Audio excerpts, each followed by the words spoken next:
Welcome back to The Explainer. Today, we're unpacking a truly fascinating piece of history. We're going to uncover exactly how an uneducated 19th century shoe salesman managed to completely rewire revivalism for the booming industrial age. We're talking about a guy who essentially built a massive organizational empire from the ground up, using strategies that were just miles ahead of his time. Now check out this quote. "If I take care of my character, my reputation will take care of itself." I love this because it perfectly captures D.L.Moody's intensely pragmatic, results-driven mindset. Before we even get into the nuts and bolts of his incredible reach and his legacy, it's absolutely crucial to understand that everything he built was rooted in this unwavering focus on personal integrity and practical action. Okay, let's dive right into our roadmap for today. We'll be covering from salesman to evangelist, the people behind the preacher, the musical partnership, 6 innovations in revivalism, and finally, an enduring institutional legacy. Part 1. From salesman to evangelist. So picture this. It's 1856, and a young Moody arrives in a rapidly industrializing, booming Chicago. His one and only goal? To be a highly successful shoe merchant. But, well, things shift quickly. By 1858, he's actually renting out an old saloon on Sundays to teach ragged street kids, literally sweeping up sawdust and rolling out beer kegs just to set up chairs. It's wild.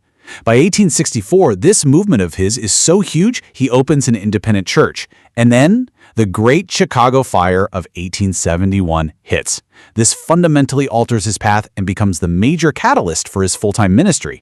When that 1871 fire completely destroyed his home and his church, you'd probably expect a devastating setback, right?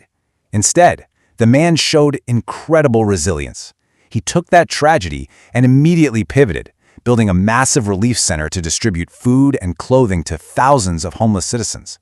He didn't just rebuild his church, he massively expanded his outreach, putting his whole pragmatic philosophy into immediate, real-world action. Moving on to Section 2. The people behind the preacher. Now, what's really interesting about this is how Moody handled his own weak spots. You don't scale a movement this large in a vacuum. Moody was a master networker, sure, but he was also famously brusque, highly impulsive, and uneducated. So what did he do? He strategically hired his total opposites. He brought in people like R.A. Torrey, super polished, highly logical Yale graduate, to run his operations. It's honestly brilliant when you think about it. The rough-around-the-edges shoe salesman out-organizing everyone by putting the scholars to work for him. And his bench was deep, let me tell you. You had his wife Emma Moody, whose calm sensibility and airtight management of his correspondence and finances really provided the backbone of his success. Then you add in John V. Farwell, a dry goods titan giving vital business endorsements. Plus, Cyrus McCormick, the guy who literally invented the mechanical reaper, throwing heavy financial backing behind Moody's YMCA projects. Grouping Emma's steady hand with these absolute titans of industry gave Moody's operation a truly corporate-level foundation. Section 3. The musical partnership. Okay, so beyond the business moguls, Moody formed one of the most vital partnerships of his era.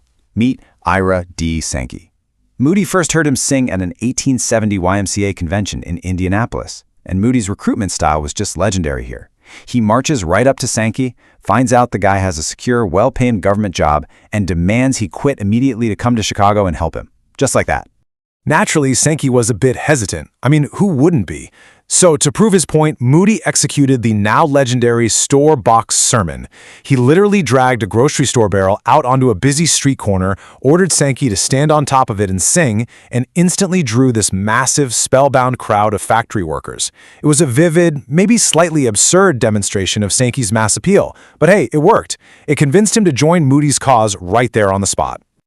All right, Section 4. 6 innovations in revivalism. So the crucial point here is his actual playbook. Moody took older, rural religious practices and gave them a massive update for a sophisticated urban society. He relied on 6 key adaptations: interdenominational work, lay participation, social reform, romanticism in theology, refined techniques, and unity. He wasn't just up there preaching, he engineered a highly structured, scalable machine. Let's zoom in on a couple of these. Take his refined techniques. To scale his speaking engagements, he used this totally non-traditional preparation style called the sermon envelope method. He would literally just stuff clippings, notes, and ideas into a standard 6x9 envelope. Then, as he traveled the globe, he'd pull out the envelope, preach the material, and physically write the date and location on the outside to track his messaging. Guys, it was an incredibly brilliant early data tracking system. Then there's his massive push for unity. The 19th century was full of these deep, often bitter rivalries between different denominations, not to mention growing fractures between conservative and liberal movements. But Moody, he acted as an impartial bridge. He consistently sidestepped complex theological debates, insisting instead on broad social cooperation and unified organizational action. And here is why this matters to us today. This unified action was tied directly to real-world social reform. In places like Glasgow, his campaign spurred the creation of free breakfast for the homeless and day refuges for destitute children. By leveraging his wealthy business contacts for practical philanthropy, he actually planted the roots for what would become the 20th century social gospel movement. Finally, Section 5, an enduring institutional legacy. So what was the lasting physical footprint of all this? Well, this brilliantly illustrates that Moody was vastly more than just a charismatic speaker. He was a supreme institution builder. We're talking about the Moody Bible Institute, the Moody Church, extensive preparatory schools up in Massachusetts, and massive student mission movements. He built robust systems and infrastructure that long outlived him. Which brings us to this incredible quote. The Bible was not given for our information, but for our transformation. This perfectly summarizes the philosophy driving his entire enterprise. For Moody, knowledge without practical application was just completely useless. His whole playbook was about taking information and immediately organizing it into transformation, into action, relief, and massive social mobilization. So here's a provocative question to chew on as we wrap up.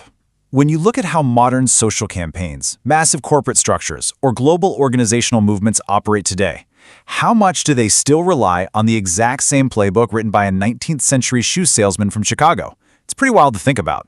Thanks for joining me on this explainer, and as always, keep learning.